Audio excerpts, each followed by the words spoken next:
Today, we're not just doing rice. We're doing dirty rice. Well, it may look dirty, but boy, is it delicious. Ooh, and top it off with a little chopped scallion and Louisiana-style hot sauce. With every single bite, you're gonna swear you've headed down to the bayou. That's right, down the bayou. Oh, I love it, I love it. We're doing Louisiana I love food. this rice, I love it. It's so good. It's so steeped in tradition and flavor and all of that good stuff. So I'm Chris. Good. And I'm Wesley. My Raging Cajun Loon.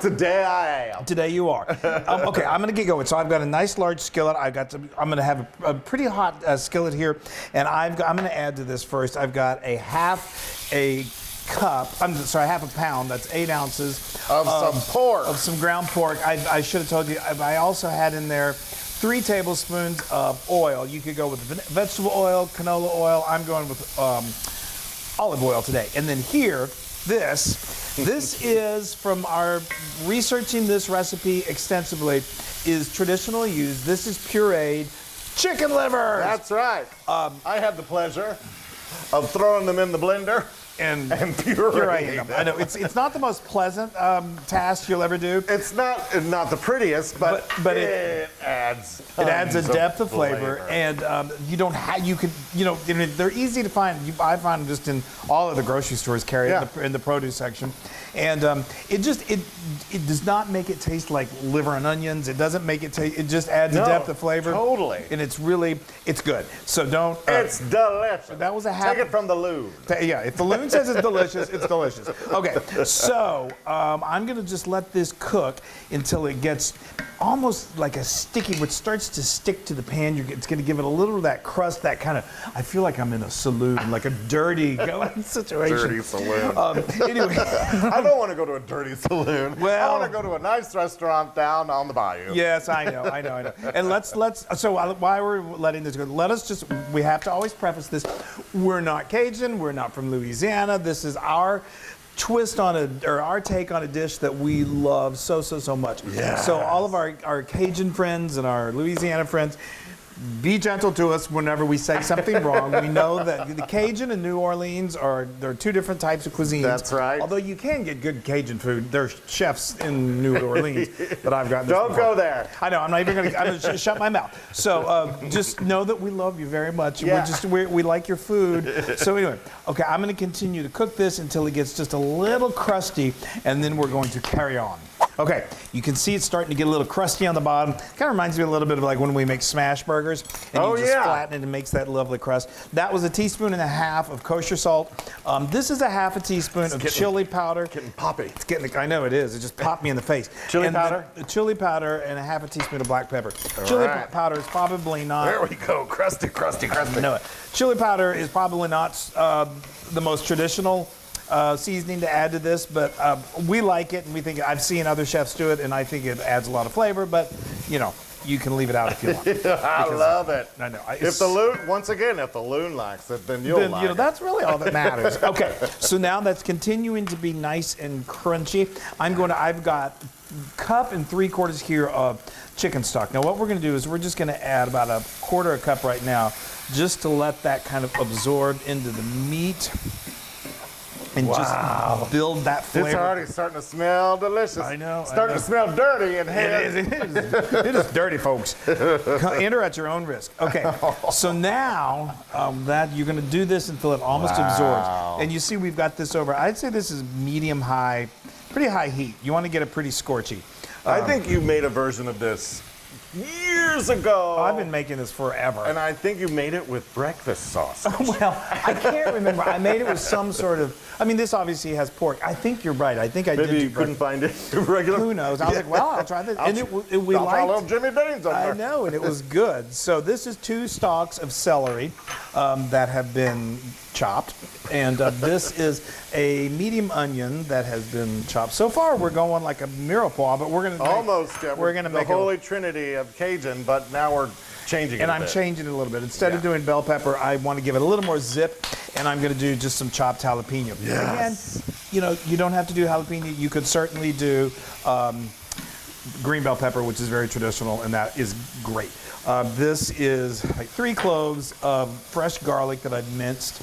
And just gonna cook this, I just kind of press it down like that. You still wanted to get that kind of crusty feeling. And we're gonna saute these until they get nice and soft, which is just a few more minutes. Okay. Oh, wow. I love this dish so much. So good, you guys. So great. So we got a tablespoon here of dried oregano. Get it all in there. Yeah, we're gonna let that just get aromatic. I mean, it's already so aromatic, it's unbelievable. This is so hot. It reminds me of like when you get your skillet really hot for a roux, like when you do a dark roux. The dark roux, yeah. What is the dark roux for? Étouffée. Well, for gumbo, yes, is the main thing. You get a really dark. Oh, so delicious. Yes, your gumbo's good. Oh, your jambalaya is delicious. Jambalaya is good. I know. I just love. You do a crawfish étouffée. Yes. Now this is 3 cups of steamed rice. Let me tell you, and I'm going to go ahead and add the rest of that. So that's going to be. Let me do something. Except for talk. I know. All right, I'm just going to pour it all in. Just pour it on in. So while he's doing that, I'm going to go ahead and I've got some scallions here. This is probably about a 1/4 cup. I'm not going to use all of it because I like to leave some for garnish, as you know. And then I've got 2 tablespoons of freshly chopped parsley that, again, I love to leave a little behind. To garnish. To garnish. So now what we're going to do is we're just going to stir. You see that? Isn't that beautiful? Oh. Y'all, years ago, I worked on a cruise ship that docked every Saturday in New Orleans. It was a week-long cruise, and I've met so many wonderful people from Louisiana that would go on this cruise, and just wonderful, really, really nice people. I just love them. I love Louisiana. We love heading down to Louisiana. Yes. We really do. Then obviously, the music, the culture, the people, the food. Well, here in Texas too, we've got so many people that are from Louisiana that we're friends with. I know. So it's always nice to have them nearby. It is. So let me tell you about that rice real quick. So that's all right. You just steamrolled over me. You got it. So if you can making fresh steamed rice is easy. Just get yourself a nice saucepan, and then you're going to put all of this in at once. We've got, let's see if I can remember, I've got 1.5 cups of long grain rice, and then just 2 cups of water, a couple of bay leaves, fresh bay leaves are great, and then a nice healthy pinch of salt. Bring that to a boil, and then turn the heat down way, way, way low. Cover it, and then let it go sit for anywhere from 18 to 20 minutes. Carefully take the lid off, and then use a fork and just fluff it, and you've got great rice. Perfectly steamed rice. Perfectly steamed. You may have a little more than 3 cups, and that's okay. We can always find good use for rice. Yes. So, all right, I'm going to let this steam cook just a little bit longer. Let that broth really. I got to get my bowl ready. You need to put on your eating outfit. Yeah, and then, oh my gosh, we're going to eat this incredible dirty rice. Oh, I am just, wow. I am mesmerized by this. Look at it, it's dirty. It is so dirty. That's where it gets its name. I know, it looks like it's dirty. But boy, like I said, it may be dirty, but it is delicious. Bring that over. Okay. Bring it over. I'm going to bring it over, and I'm going to dish it up. Please. Do this without making a mess. Yeah, you did it. Oh, y'all, look at that. And the smell is so good. I'm going to give you a little more. Oh, please.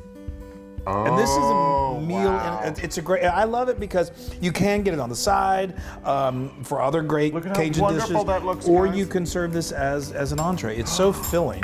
A little bit of parsley. I can't help myself. Yeah, I think I need all of that. And then now I need a little bit of Tabasco sauce. You can use Louisiana hot sauce. You can use crystals, but today I'm using a little Tabasco. We go through it like crazy, and we realized. I mean, I've bought crystals by the carton full. I'm not kidding, and we're out of it constantly. So, but Tabasco is great too. Y'all, I'm really excited. I am salivating. I'm gonna start calling you Sally Bate. Sally Vader. Sally Vader. All right, I need to try this. You ready? And that topper twister of that is, Yes. Yes.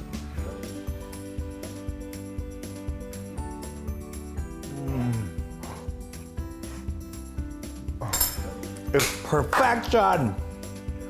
Wow. That is, y'all. that's some flavor. I don't eat anything else. I just I want know. dirty rice. I know. I I made this the other day, and he said, I can't stop eating this. Yeah, I couldn't. And he didn't. Oh, wow. One more bite, you guys. Oh, I love this hot sauce. Oh, That is Louisiana. the flavor I know. that they pack into that. They know what they're doing down there. They do, and that is 100,000% Loon approved. You are wrong, mister. I know. Spitting. Oh my God. You guys, make this. It's so much fun. It's not hard. It's steeped in tradition. Get a little dirty with your You rice. might as well do it. It's great for a Sunday afternoon. We love our friends from Louisiana and down Go at to the church bayou. and then have some dirty rice. There you go. Repent with some dirty rice. All right, bye everybody. We love you so Bye. much.